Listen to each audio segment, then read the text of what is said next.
everyone, and thank you for tuning into episode 5 of the Real Heroes Don't Wear Capes podcast. I'm Stephanie Carter, here with Crystal Sutherland from the HS Heroes team, and today we're joined by special guest Lasha Robert. Lasha, would you please introduce yourself to the listeners? Hi, I guess my name is Lasha Robert, and I have been, well, I'm 34 years old, and I've been struggling with HS since I was 14. I guess my passions are animals. I'm getting married this year in Jamaica, so pretty excited about that on Halloween because also another passion of mine is Halloween, blood and gore. Um, I am a disability supports manager, so I work for a nonprofit and I predominantly work with people with FASD in the inner city.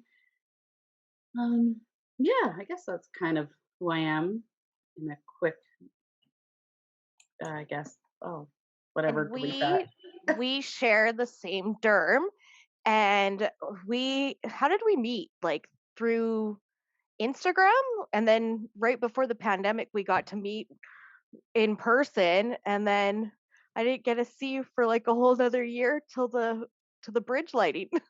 Yeah, But we've I always got, chatted. yeah, we definitely met on Instagram. I started to get like really frustrated, stage 3, just feeling like I needed an outlet. And then I went to Instagram and started posting pictures and just like trying to find other people like, that are suffering. And then yeah, you popped up and started chatting me up and giving me some good advice. And I was like, okay, this And lady's pretty cool. 3 years later, here we are. Yeah, and, like, the first time we met, like, the Tim Hortons, it was, like, 2 hours, 3 hours, and we just, like it's like we knew each other forever because we had so much in common, and, like, I'd be like, "Oh, did you have this?" And you'd be like, "Yeah, I had that," and then yeah, so it was really nice to have someone else that had experienced some of this stuff. Nobody understands HS like an HS patient. It's a bond that you can never take away from us because there are so many things that only an HS patient would know that it's like it's almost instant. Yeah, and it's And like it all those things those doctors didn't tell you, like the fatigue or things like that. Yeah, and just the relief of knowing like, hey, it's not just me that's feeling that way, or this is like I've talked to a few people that feel that way. Mhm, and it's validation too, right? Like, so you think, "Okay, I'm not a hypochondriac, like, like, other people feel this too from the meds or just from the inflammatory disease," right? Well, I just remember you showing me your leg, and I was like, "Holy crap, I didn't even know you could get HS on your leg like that." And just, when we first met, you were in a really bad place, and like 3 years later, I look at you now and it like seriously makes me want to cry how far you've come, and I am just like so happy that you have gotten your life back, and it's really a testament to show that if you do find the right clinic with the right doctors and support staff, you can, and you do the work, you can regain your life back. Yeah, like, when I met you, I was, like, on the verge of going on medical leave, and I'm someone that, like, never takes a sick day barely or, like and it's just really invested in my job, and it's a big part of who I am, and I couldn't manage. Yeah, And you so were playing soccer then, like that was a big passion, and before that I know you were going to the gym lots, and like you were just stuck in this lull of what, like if I can't, and you were like, and I was amazed too because at that time I had, you were on 2 doses of Humira. I remember you telling me, and I was like, why is it not working? But then once you did those surgeries, it really fast tracked the recovery. And I think a lot of people think that, oh, I've had HS since I was 8 and there's nothing they can do about it and blah, blah, blah. And a lot of us that are in our 30s and 40s and older, there wasn't a lot of treatments about 10 years ago. So now, even in the past 5 years, it's really crazy the technology and the medications and the surgical interventions they have options for people. And I think the three of us really just want to tonight share a little bit of stories from our adolescence and, kind of show from where it started to when it got bad to how we've kind of regained our quality of life back. So I think that's our topic tonight. Ladies' night. Yeah, ladies' night down, adolescent lane. Yeah. Just a Everybody's touch favorite time. Yeah. just to touch back on just technology and what's available now. I remember I started developing HS symptoms at 13, and it was all kind of localized to my groin. And in 2003, when you're trying to Google lesions in the groin, it's like, you have herpes, you have herpes, you have herpes. And I was like, I'm not telling Or anybody. genital warts, or, so many. Yeah, so for years and years, I was like, I can't tell anybody about this. And I went through it all alone. And it wasn't until when I was 17 in 2007 that it started presenting in my armpits as well. And that was when I was like, okay, so this isn't that. And I do need to start telling people. So that's when I finally told my mom. And then she took me to the doctor, and my family doctor started trying to help me manage it. But yeah, at 13 years old, looking up like, "Hey, I have some lesions in the groin," and every single thing saying you have an STD. I guess they're called STIs now, but they were called STDs then, and it was terrifying. Well, and like you even think about like the stereotypes or like the fact that it's like teenagers have acne. Like that's what you're told. And why do you get acne? Because you don't wash your face, right? Or your face is oily or you're somehow dirty. So like for me, my HS was like just in between my breasts. Initially, that's where it started. And I was like, okay, it's just acne. So I would like, scrub it, use every kind of toner or whatever. But I was like, it's not a big deal. It's just acne. And then it was in my armpits. And like, it was not just a little bit in my armpits. Again, I started getting like the tracks and like it was so infected and inflamed in my armpits. And I was like, okay, so should tell someone. But of course, you don't really want to because it's like, oh, you just like, why aren't you able to control this acne?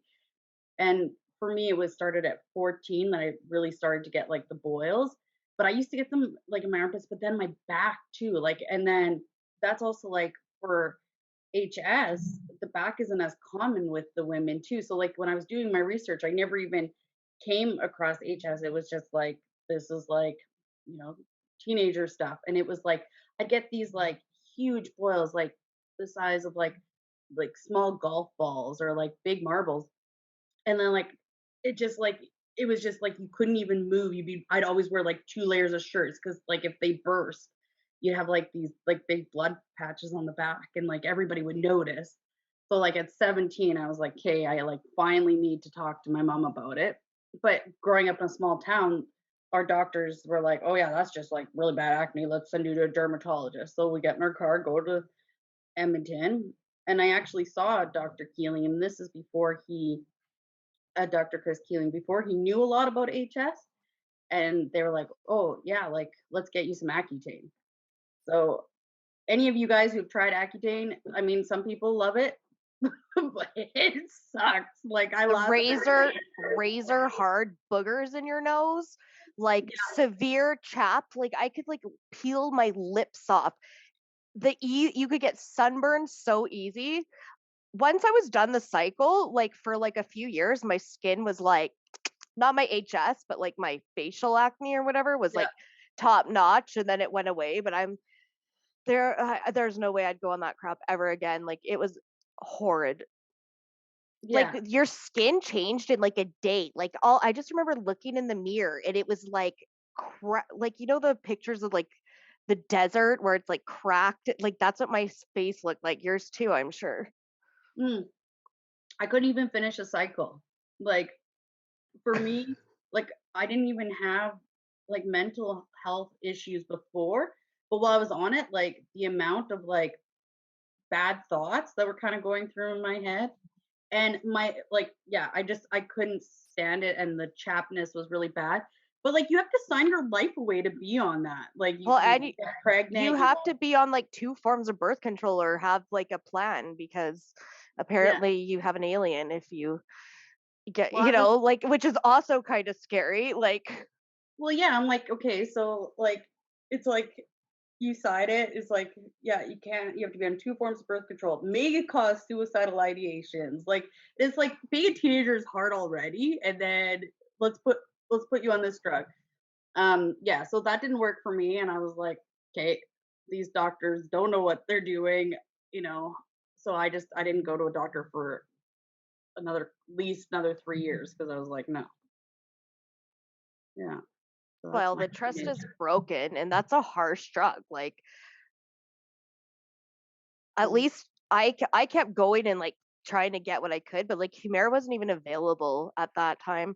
But I didn't tell my parents because when I first started getting HS when I was in my teens, they would kind of like it wasn't like they were deep, like they hadn't made tracks, so I would get them and they would like hurt for a couple of days, but then they just open up. Like I didn't have to poke or prod, they would just come. And I didn't have like internet like now, like we had dial up, Yeah. but like I grew up on magazines. So I remember going through like, do you remember like 17 YM, like, and the dear whatevers, and like looking and reading every month, does somebody like talk about this, does somebody talk about this? Nothing, never found anything in there. So it like I really didn't tell anyone until I was 19 and I had to go get it, like a lance incision and drain because it was starting to probably make tracks at that time, and there was nothing I could do to open it up at that point anymore. And that's when I found like the disease changed for me, because it had only really ever been like in the inside skin of like my leg and my like groin, I guess. Um, and then I started getting them on my butt. And then all of a sudden I started getting them on my breast and like under my arms a little bit. And it was just like, it was like spreading. And that's when I got scared too, because I was like, what is going on now? Like, I thought this HS could only be like in these areas. And even like in the last 5 years, it's like, no, you can get HS anywhere, but on, you know, Well, your and how hands. many of us played doctor? Like, okay, the, take care of yourself doctor version, but like I used to go and get diabetic lancets and like try to do it myself and do my own little surgeries and like, try to lance everything and make it all good and patch myself up because I didn't want to go to the doctor. Yeah. Me too. This is gonna sound horrible and I hate to admit it, but I used like when I used to steal them from the school when I went to school for aesthetics so I could have them in my kit. So when I was at home, if I needed one, and like they were so tiny and you just screwed like the plastic Yep. top off. So I used to take them to work when I cleaned so I could just like easily dispose, because at least then you had a new head of a needle every time. Yeah, and if it drained a little bit, it was like some relief, right? Yeah. Like, especially in the groin, because like you couldn't walk or things like that. And it was just Well, really uncomfortable. And you just like go in bathroom, do a little surgery, and they'd be like, good to go. I wish I was that smart. I was like that kid who was like, I like trying to do anything to get relief, like razor blades, like needles, pins, not syringes. Like, thumbtacks. I was the thumbtack Yeah, queen. also, thumbtacks sorry, are Before good. let's just interject. Do not do this if you oh can yeah. avoid it. Go to your derm. Go to Yeah, somebody who knows what they're doing. yeah. Please But don't. these are This is things not medical advice. Do not do this. but Yeah, this I is would never things do that this now. yeah, you resort to like out of like I guess ashamed or don't want to like go or like you don't also like I don't know, for me, I felt shame for sure, but I also felt like this is just acne and it'll go away and I'm not going to waste a doctor's time. There was that too. Like and the fact that I the Accutane I didn't want to do that. So it was like, well, that's my option. So I guess you just got to suffer with it. I feel I like I feel like a lot of people feel that way with HS. Like you start to feel like a burden because you might need help so frequently. But like that's why these doctors got into being doctors because they want to help people. And yeah, you might need more help than the next person, but you like still go. Like it's the best place for you. and It's they'd the rather safest place. they'd rather have you come in and get a shot of Kenalog on their lunch hour or something like that than you have to go to Emerge on the weekend because you waited too long to get an injection. I know that used to be my problem too. I would wait and wait and wait because I'd be like, oh, it's just in your head. Because I don't know about you guys, but like sometimes like HS sores will like come up and then they'll like go. And then sometimes they like linger. So I like call to get in and then the next day it's gone. And I'm like, great, now I look like a psycho wasting their time. But then the next time it would be like, I'm calling them crying, being like, you haven't get me in, it's an emergency, because I waited too long. So it's really hard to know. Yeah, with Um, HS, it's like we've said this time and time again, you don't know until you know. Mhm. Until it gets to that point of no return, you don't know that you need to go to the doctor because like half the time they're going to open and drain on their own and heal up on their own. But then the other half of the time, you're going to need an injection or a de-roofing or intervention from the clinic. Well, and like for myself, it started off at stage 1, but by the time I even sought help, like at 17, it was already stage 3. So if I had gotten help earlier, I might have, like, maybe they would have been able to give me the meds to prevent that, right? it's like shoulda, coulda, woulda. But I like, Mm. as we know, like even Dr. Rouse said, like there wasn't the technology for it. It's only been in the, not even in the past decades. So it's shoulda, coulda, woulda. But I just hope that like our stories inspire other, young adolescents to not wait, because the longer you wait, this is a progressive disease, which means it's going to get worse over time. So the quicker you can get treatment, the better it's going to be. And it hopefully it'll stop the severity. That I feel like, we all got really lucky because once we did do the treatments, we're kind of all at a maintained level. Yeah. Now, knock on wood for me, summer is in season and I've been walking my dogs and I can already see my butt starting to come back up a little. It's not happy with the sweating and the chafing, but Yeah. but that's summer. My skin's always not good in the summer. What about you guys? With the management that I'm on, I'm actually for the most part okay. And I live in Ontario, so we have really humid summers. And since I started the combination treatment that I'm on, I've really not noticed a change in seasons, whether my HS flares or not. It's kind of mostly stress related for me at this point. But yeah, I used to flare very badly in the summer because of all this friction and sweating. And like I'm fat, so I have like extra rolls that are an issue in the summer. I'm always warm, Mhm. but I'm very, very lucky that I stay very well maintained right now. Yeah, for me, I like I guess, like, it wouldn't be necessarily the summer, but maybe when I would be playing soccer or working out lots, I would notice it in the groin, but I was so infected in the groin period, like, I'm not sure if it was the sweating or if it was just the spot, right? Yeah. But now that I'm, maintained and stuff, I haven't been noticing too much, but if I am gonna get one, it's definitely in the groin, and I Oh, find it's stress, like, yeah. It sure. Mine's not even like full blown like HS sores. They're just like the little like sort of folliculitis that you kind of like got in the beginning. But I swear it's just from like friction and sweat. Like as soon as I come home from walking my dogs, I take my clothes off, like do a sponge wipe down and put on like some dry cotton. Maybe it's because I'm wearing spandexy yoga pants. Like I don't know.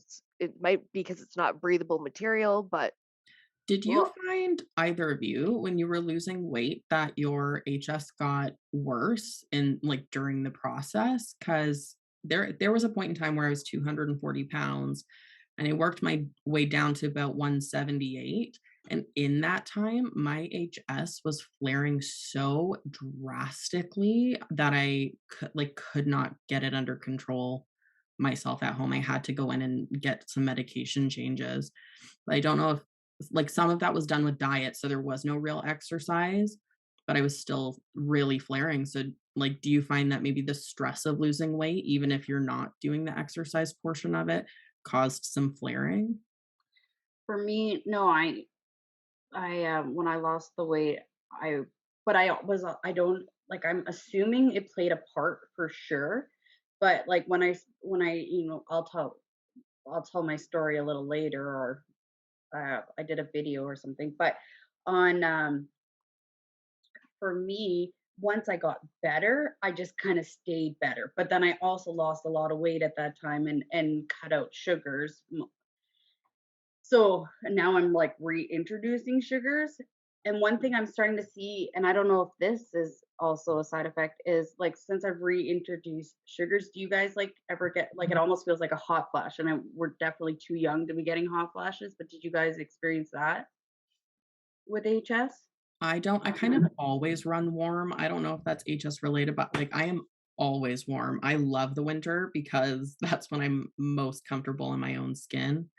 Yeah, me Like too. I Um, run like a really legit warm. like sugar like I wonder because sometimes I get like after I eat like crap like sugar candy like I know I'm not supposed to, my Mhm. feet like get swollen and I feel like hot. So I wonder if it's doing something in the blood, but I find a lot of my stuff too is triggered by like if I'm eating sugar because we all know it causes inflammation. Yeah. For me, like if I go on I call it a sugar binge because but, for sure, I will start to notice, like, the fatigue comes first, and mhm. then I'll start to see the sores. And, like, I'm not much of a drinker, but if I'll have, like, a couple sugar coolers or something, like, really sweet drinks, I'll notice it too. I do Mhm. notice that, like, because I also don't do the refined sugar, and I find that has helped with the HS, but I don't know that I flare so much when I eat it, but I do feel crappy when I sugar binge. Like, I might not get the HS flares, but I do feel fatigued and lethargic and just all around kind of not good when I do Mhm. those binge things. And I don't know if you guys, but I actually have HS on my chin and sometimes over here. And then like especially if I get it right here, it'll like my whole face will swell up and this eye will I get it close. like all I have like some up in my hair here. I get it like in here, here, back here. I've had it on my neck. Yeah, I'm like I'm 30, yeah. I have one scar there, but I'm like I'm Yeah. 34 years old and I got more acne than my 14-year-old. Like Like there'll be times I'm um like, "Oh, what is this?" And like then I mess with it and then it turns into something huge too.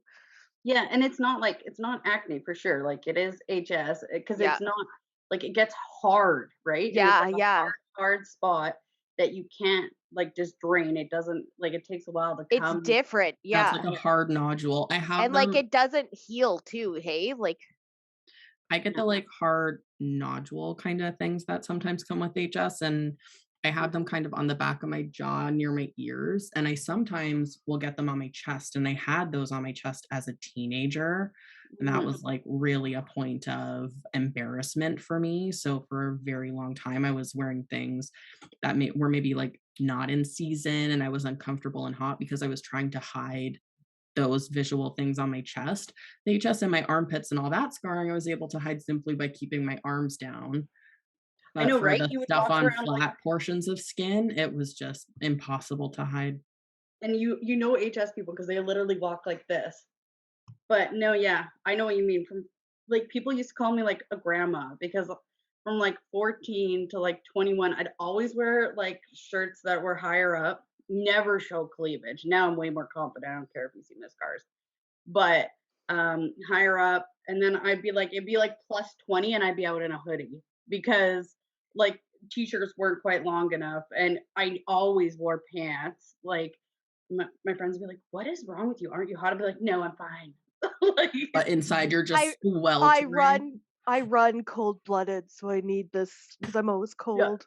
yeah, exactly. Like some, you just try to tell them some stuff to look cool, but really you're like dying. I have Mhm. like pictures of me at like Disneyland, like 8th grade, with like flannels and sweatshirts like tied around my ass because I was always so scared that something was going to leak through my shorts. And Yep.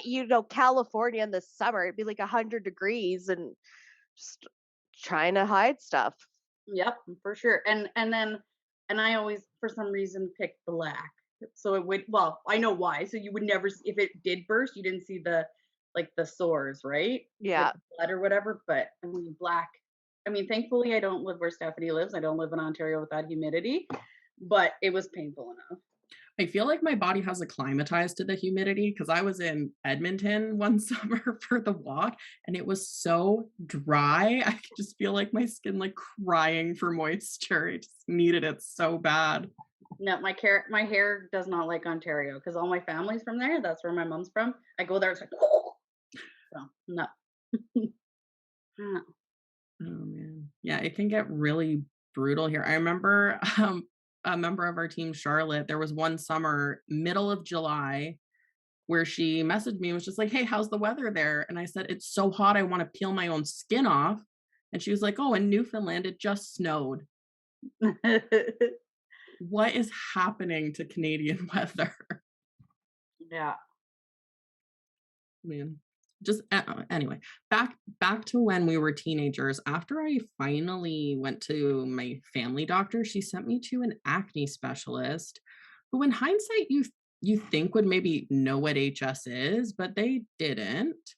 And instead they were just treating like my teenage like acne that I had. And they Mhm. would take I don't know if you guys have ever had this, but they had this like dry ice and they would like rub it on my skin and then like go through and like use those little metal utensils to like pop all the tiny little zits that I had.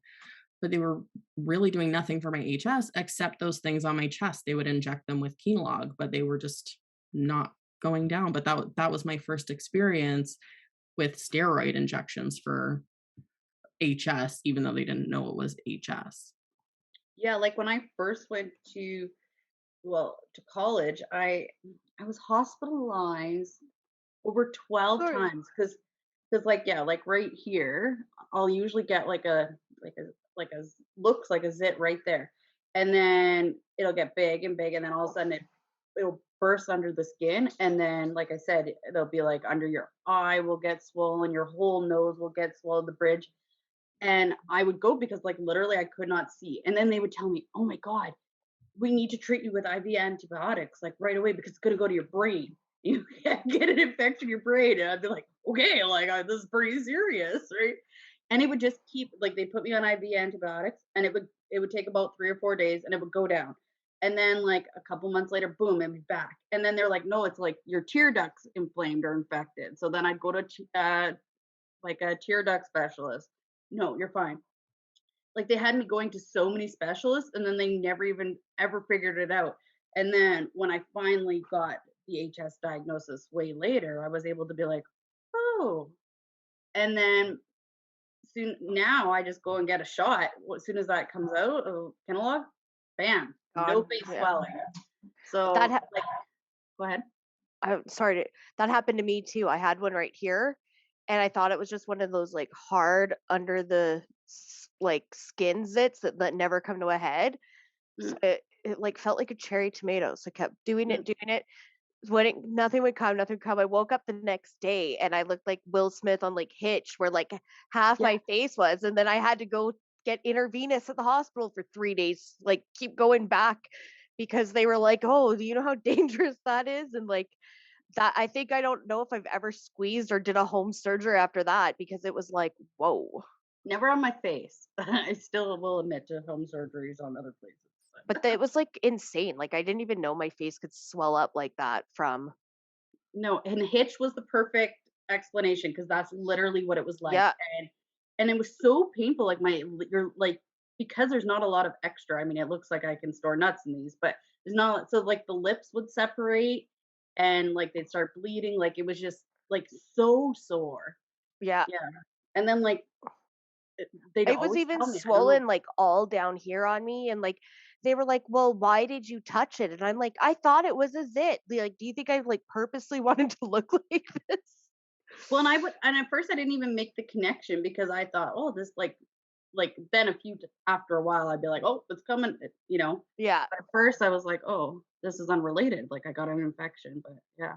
I feel What like a about lot of HS patients have a tendency to skin pick as I well. was just gonna say that.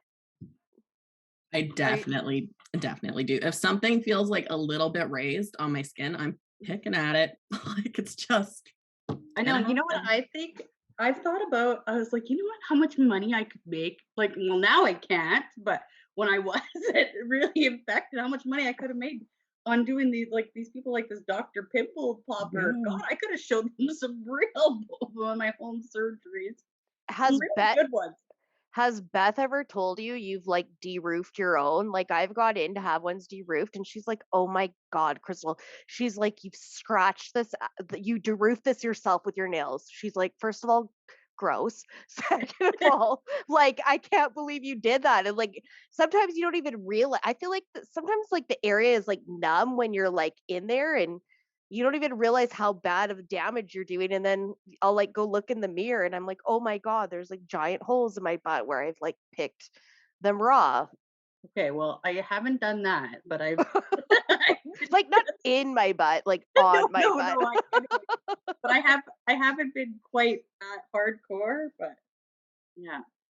No, I I, haven't done my own de-roofings accidentally. I think it's like a stress thing sometimes. I don't even like realize that I'm doing it. And then all of a sudden I'm like, okay, like I don't like I'll catch myself and I'm like, what am I doing? Stop. It's like a weird stress relief. And now I've never picked deep enough to de-roof something, but I did have like a patch of eczema on my head one time, and I picked a freaking bald spot onto my own head.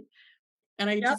I just couldn't stop myself from doing it. I could like see that hair was coming out and I continued to It pick. was like a golf ball. Like I was like, Stephanie, stop. But like I picked them out of my head too. So who am Was I in to the talk? middle. It But was thankfully it was in the middle of my hair, so it Yeah, wasn't you could visible, cover it. but I picked like a toonie sized patch of hair off, just absent-mindedly picking at it. so And like oh, go uh, ahead. for three girls who were so embarrassed to like stand up for themselves years ago, now there's like no shame in our game, and we'll just tell anything, which I love. Yeah, like honestly, like when I, you know, did a lot of my de-roofings, they'd be like, "Oh, can this person come in? Oh, can I take a picture of this?" And I'm like, "Go for it." Like honestly, I have no shame anymore. Like No, I feel I like it almost gets stripped from you when you get sick, especially with HS, because of the areas it presents in. You, yeah, like, are sitting there spread eagle for doctors, like, yeah. most of the time when you're going in there. There's, Well, like, really little room for shame at that point. and for me, it's like it's about also learning. It's like, okay, you're like the next generation. Like if you're interested, because there's not even like for me, like initially I went to just a dermatologist who really like all he knew was I give you Humira.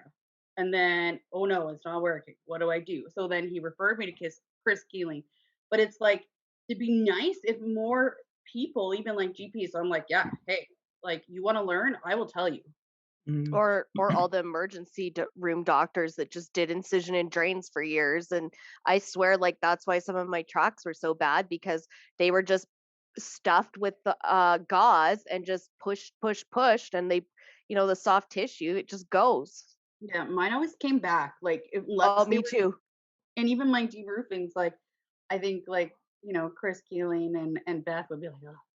But I would it's like usually I think they said like 7% return, like it's such a Yeah. low amount. But for me, if you left even a tiny bit, you missed a bit, it was coming back, Yeah, right? I've been really lucky. I haven't had any that he's done come back.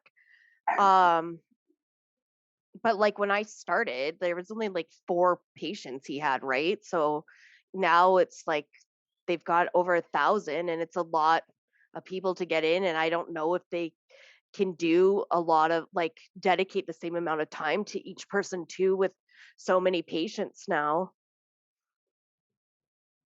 Yeah, for I just think there's like a little track hiding or like, they're pretty clever little things.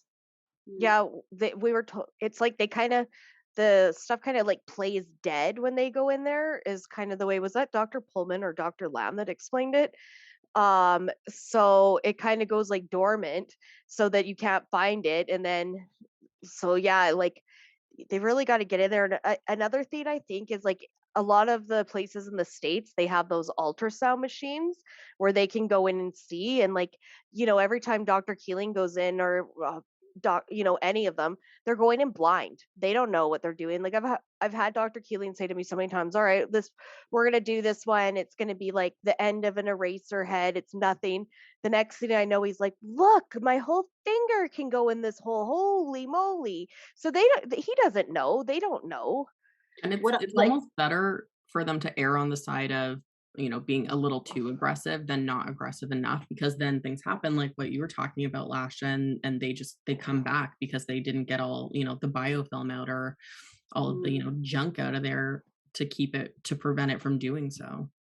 What I would love to see for HS is because lots of these doctors don't have OR time or hospital privileges or things like that. Like, I mean, if I one like the big thing I'd like to see is us be able to do multiple deroofings under general, like not having to come in and do one or two at a time under local. There's no billing code for it though. That's the problem. Yeah, and If why you not? Like that's like those are things that I'm hoping even just the more we get HS out there and the fact that there is people stage 2, stage 3, even stage 1 that could really benefit from this. we need to like get some policy changes in action for that. Mhm. Uh, Um, I guess it's so hard too because like it's different in every province and like with the government we have right now, they're trying to push to privatize things. So the last thing they're going to want to do is, give ER time. And like that's another thing to be fair to Dr. Keeling and to all the other doctors out there that do deroofings, they're only allowed to go down to a certain depth too. So Mhm. if they can't just take out this huge area and send folks homes, so they can get down to a certain area and then they have to contact plastics, and sometimes you have to wait. Like even with COVID, they weren't even allowed to send folks to plastics because they couldn't put people to sleep. So it's a lot of backlog. Yeah, for sure. Like I know before COVID even we had talked about potentially going to plastics and the and it wasn't even something that the plastic surgeons really saw as important enough. So there was a really long wait time and it wasn't what they were going to make money on. And it's really Yeah. sad that sometimes that's like a big factor is how much money am I going to make? And I like go ahead. I was going to say like No, our go ahead. Chris is just like and I mean his like his staff that work there. Like it's not about the money, it's really about the patients and it's like really person centered and for me, that was that honestly, I've never felt so comfortable at a doctor's office, period. And just the way you come in and so friendly and they sit you down and it's like, how are you feeling? Not just you're not just a number. Anyway, I went off on a tangent there. No, it's true. They take such good care, and they want to know, well, do you have any stress in your life? They actually listen to you. And I mean, if they could get us into like a plastic surgeon's office, I think they would immediately. For sure. What I would like to see for HS right now would be family doctors, ER doctors, doctors on the ground, because they can do treatments. If these doctors are trained, they could do deroofings in the emergency room. You're just given a local. They Mhm, could pres- prescribe medications, and they could catch on so you can get a diagnosis so that people aren't having the severe impact and the stage 3 and having to go through all the trauma or the complications. Like a lot of us, gen whatevers have had, comorbidities and have complications from the HS that could have been avoided if we mhm. would have had the technology and the diagnosis earlier. Just to add Yeah. on to that as well, like Kenalog injections, which are fairly simple, if they could start doing that, say, in family doctor clinics, Yep. rather than having to maybe wait a substantial amount of time for an opening to get in to see your derm, who's already, has an overwhelming number of HS patients. You can go to a family doctor and get a Kenalog Or a injection, and walk-in hopefully that clinic. helps. Yeah. Mhm. Or the Kenalog people could make pre-injectable pens. We could do them ourselves. Like, Well, and even like how Crystal talked about like the core morbidities, but it's that as well as I don't I mean, I'm in a really good place now, but I mean, I can tell you there's been parts of my life where I've been um depressed or like and like even anxiety and it's just and it's really been around this disease because I've lost a lot of who I was like Crystal had said, like I lost my sports, which was like a big part of my identity. Like I was looking at losing work, I lost a relationship because I was well, like my understanding was like I was gross, right? So it's just like all of that stuff, like it really affects how you feel about yourself, your self-esteem, and years of that. Yeah, like it was hard to like. I don't know if my fatigue was because I was so sick or part of because I was so down. Like it was like I'd go home, I'd go to work, and I'd go home and it'd be just straight to bed. And on the weekends, I'd just sleep. Like so, And you're and isolating yourself too, right? Like yeah, because that doesn't help. well, can and sometimes you smell no matter how many times you wash, like, there's an HS smell, like, we've all smelled that, and, like, The you don't wanna be decay. out with people. I feel like we're also hypersensitive to that smell, 'cause I remember when I was younger and I was getting frequent HS flares, I would make my sister smell me. I would be like, "Hey, Donna, come here and smell my armpit and tell me if I smell, like, rotten. Tell me if there's an odor, because I smell it and it's Yeah. overwhelming me." And she would be like, I don't smell anything." So Oh, I yeah. also think it's a hypersensitivity that we have as well in terms of odor. Not to say that there is not odor. There is. We all know there is, but Yeah. it's an extra sensitive Well, for topic for me, a lot of I us. yeah, I find, like, if it's in my groin and I don't have, like, even, like, a panty liner or something, and you're, like, you can't change your pants throughout the day, and there's, like, oozing or something. Like, I remember just just before, like, 2019, I was in Ontario, and I was just sweaty, it was so hot, and I was in the vehicle, and we were traveling, and I was like, "Oh my god, I can smell it," and then my auntie's like, "What's that smell?" And I'm like, "I don't know." Like, I'm like, "Okay, one more hour to go, one more hour to go so I can change my pants," right? So, yeah, no, it's like even and I it's funny because 'cause I'm so open with you guys, and I'm so open with other people with HS, but my family members, if they don't particularly ask about it, I don't really share too much. I know that sometimes people will have other people in their family to have HS, but I don't no one in my family has HS, so it's like, kind of if you ask about it, I'm absolutely open and I'll show you stuff but if you don't ask for it, But like, let's be honest, none of us are going down on the street and be like, "Let me tell you about HS." Like, so it is a lot easier to talk with people that have it. But mm, yeah, I just remember like I had like the pilonidal cyst as well, and like that thing when it would open, it would be like it would spray like 6 feet, and it would look like I peed my pants in the back. Like it was horrible. And I was always like, oh my God, do you have an extra pair of pants? Like, what if this thing opens? Like, what am I going to do? Like, yep. And like I said, missed opportunity. You could have been filming this. We could be rich. yeah, right. Yeah, all those people That's that what we love get. watching. That's what we get for hiding for so long. Yeah, exactly. Like it could be retired. With the depression too, like I also found like, and it took me a long time because my mom used to always be like, well, you're pushing your butt, you're pushing yourself too hard, you've overdid it, overdoing it and finding my boundaries and setting limits. And also like having to grieve for my old life. Like there's some things that I probably won't ever get to be able to do again, but like coming to the conclusion that that's okay and there's other doors are going to open along the way. And that was something that took me a long time too to figure out how to balance that. What Also, about Yeah, you? for doesn't sure. help that sometimes we're put on drugs that can cause depression, like we just talked about, Mm, the acne drug, which the name escapes me, please help me. Accutane, yeah. Accutane, like prednisone does that, and they're not side effects that doctors tell you about because Well, sometimes they're rare, but all 3 of us have experienced these symptoms from these drugs. I like just recently came across a picture of me on prednisone because I was on a really high dose at one point, and it's like, Moon and like, face. oh, it was like so big, and like I didn't even real like, and the hunger, like the intense hunger. Like I would that was a horrible drug. I mean, not as bad as Accutane, like I managed to stay on.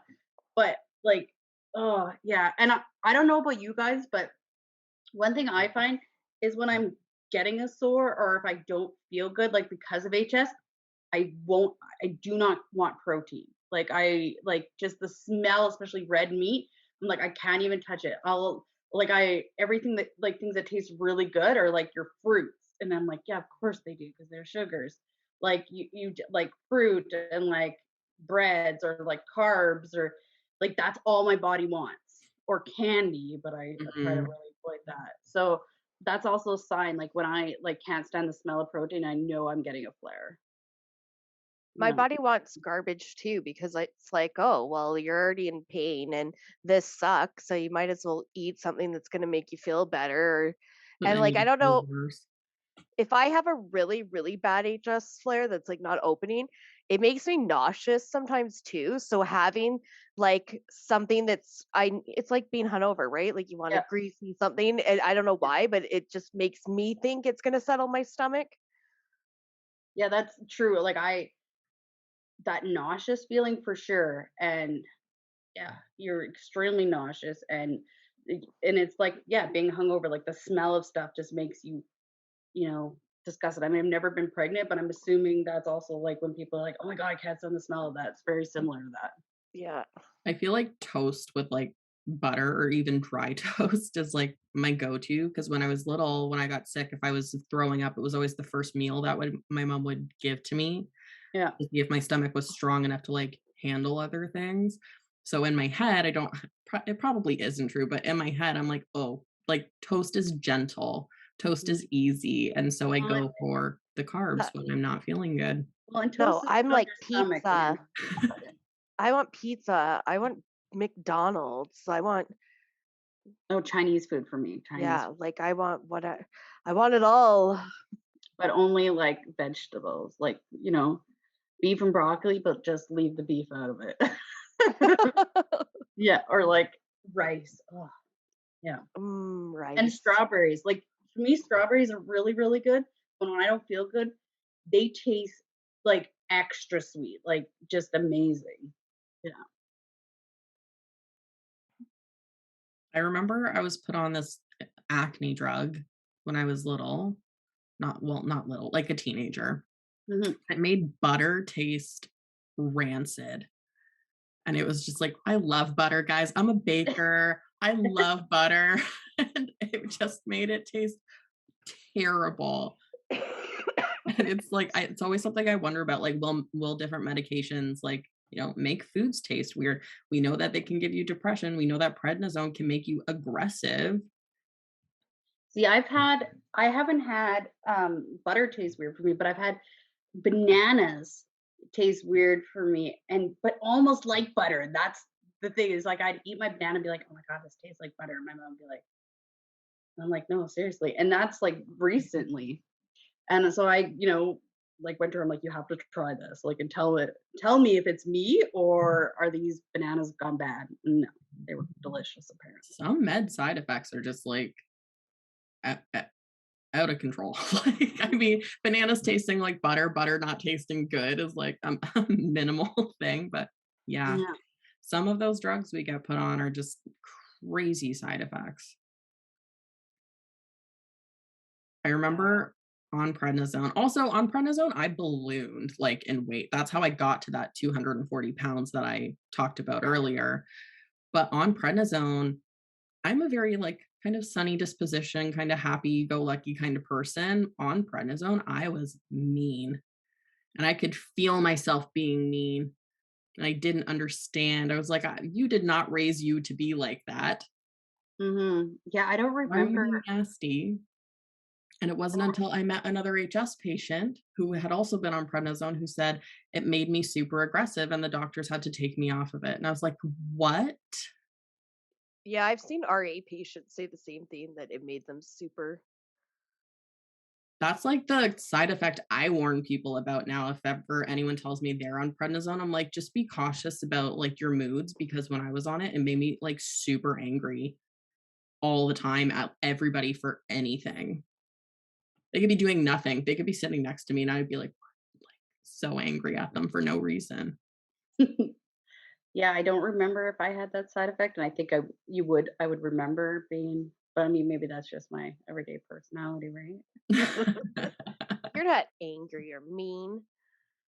Yeah, well, I have my moments, as I guess we Oh, all do. we all do. Yeah, exactly.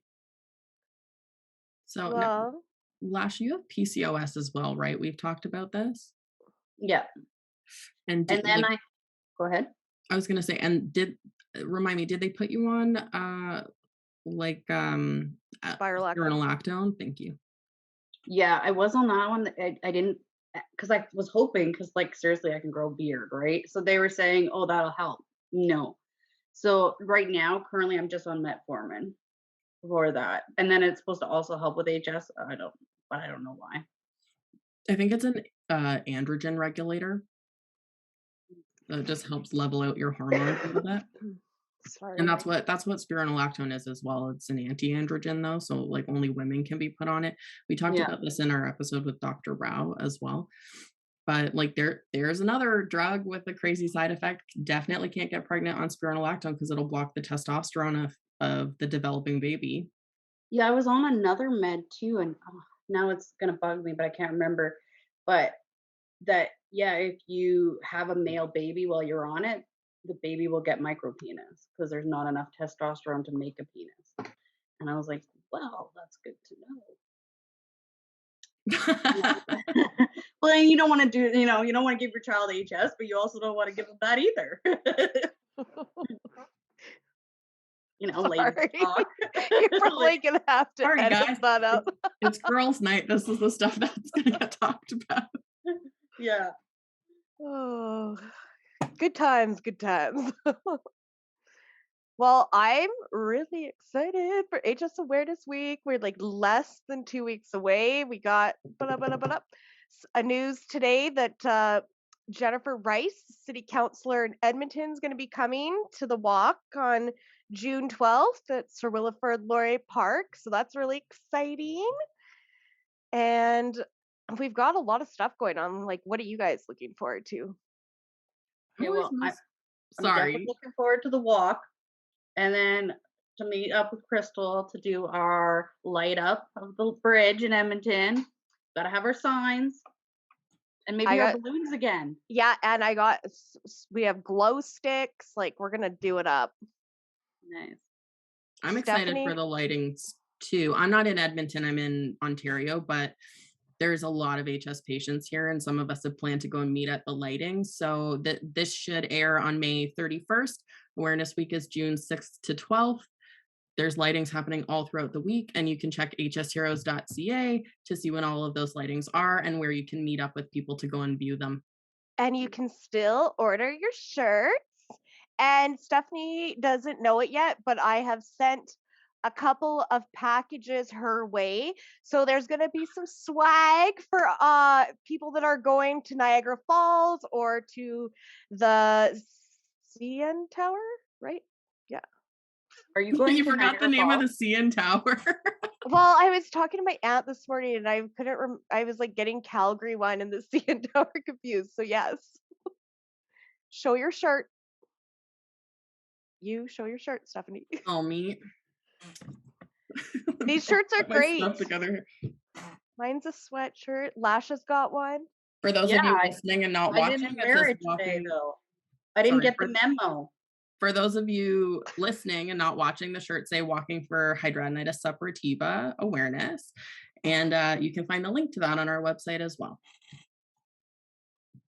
I was gonna wear pajamas. This was a last minute call.